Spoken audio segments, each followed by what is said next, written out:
Justin, what does the evolution of art tell us about the essence of art, and particularly from your experience dealing with the evolution of religion and the cognitive science of religion in an evolutionary context?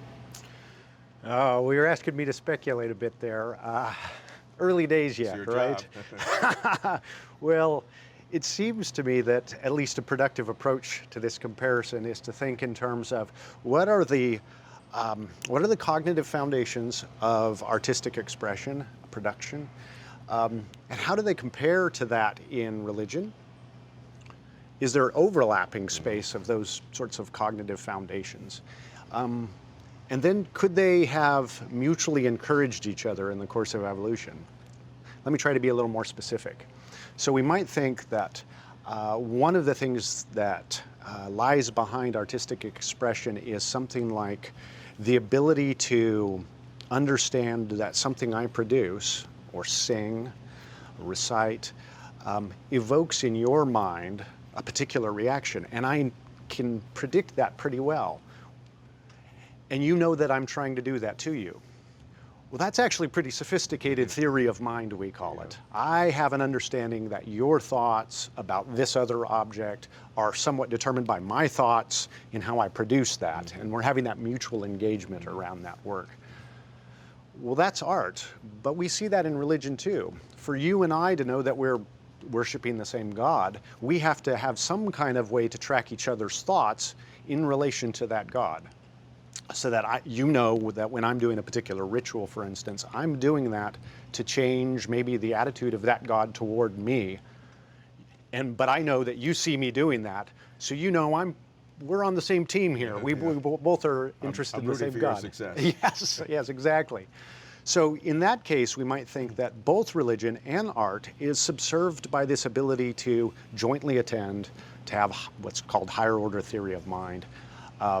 And to share those experiences together. That's one example. We might think that curiosity is a common denominator as well for these two areas. In fact, it's been suggested that drive to think about what's our ultimate purpose, what's broader meaning, how can I see the world differently or imagine alternative possibilities about the future, underlies both religious expression and artistic expression. So by this kind of a cognitive approach, thinking what are the cognitive foundations of the two areas, we can start identifying, well, what are those background conditions that had to have evolved, and under what conditions might those have evolved in our ancestors? Could it be the case that religion and art were not separate categories, but at some point were the same thing, and then later on diverged where religion attached itself to some supernatural being or hope for life after death or whatever it happened to be?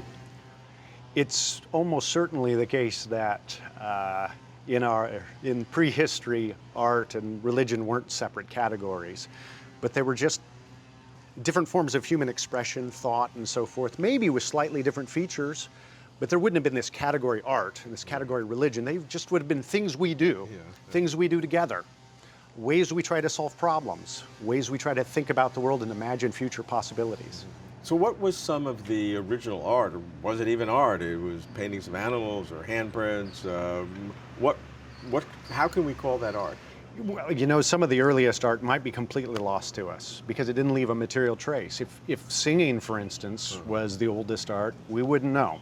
Or dance, or even dramatic interpretation or poetry, epics.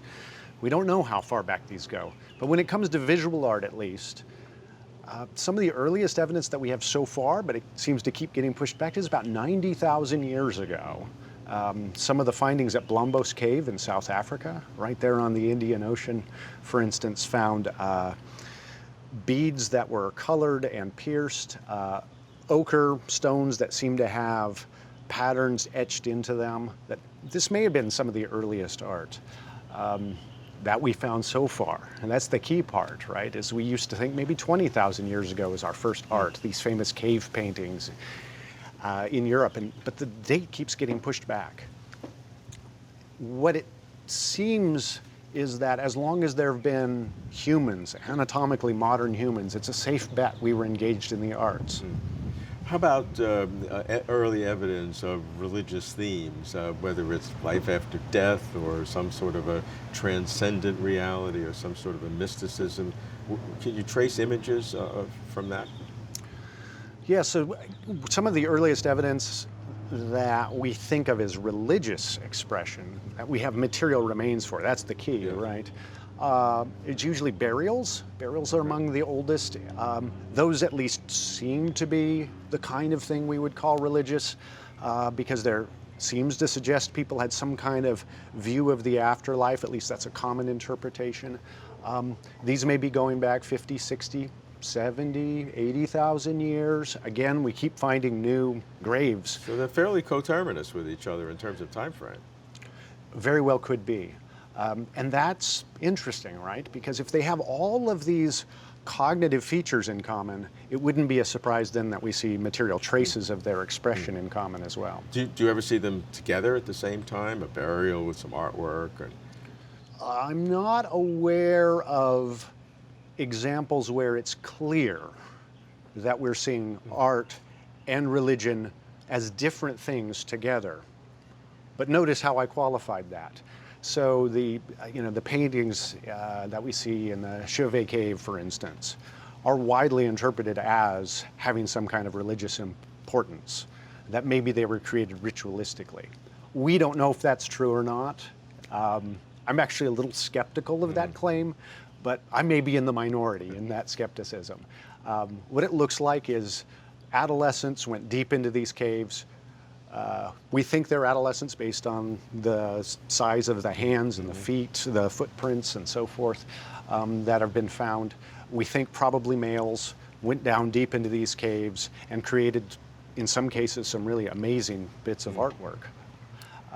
Was that part of some kind of a ritual activity? Was it part of initiation? Or was it just young men sort of tagging the walls? Hard to say, but it's certainly provocative. You've developed some important theories in the cognitive science of religion in terms of the origin of religion. How much of the methodology that you use, or even the ideas that you have emerged with, hyperactivity, can be applied to understand art in the same way? I think there are a number of ways in which the cognitive science of religion could inform the cognitive science of art. The strategy in the cognitive science of religion is to look for what are the constituent parts, the cognitive mechanisms that humans seem to have that make religion really natural, make it easy to acquire, to transmit, to spread. We could look for the same types of things in art. One key element that the two might have in common is the role of agency. In the religious world, it's really easy to think of that. Agents are these intentional beings that make things go. Gods, ghosts, spirits. You might say, well, how does that work in the arts? Well, it seems that a really important feature of the arts, I'm speculating, but it seems that a really important feature of the arts is realizing there's a mind behind this expression. That there's an agent making it happen. And in fact, in the anthropological record, the idea that someone brought about this beauty seems to be critical. If it's really beautiful, we make these attributions to that agency of having special properties, maybe even divine properties. That's where this word inspiration comes from, right? I mean, the gods are speaking through a particular person when they create something of amazing beauty.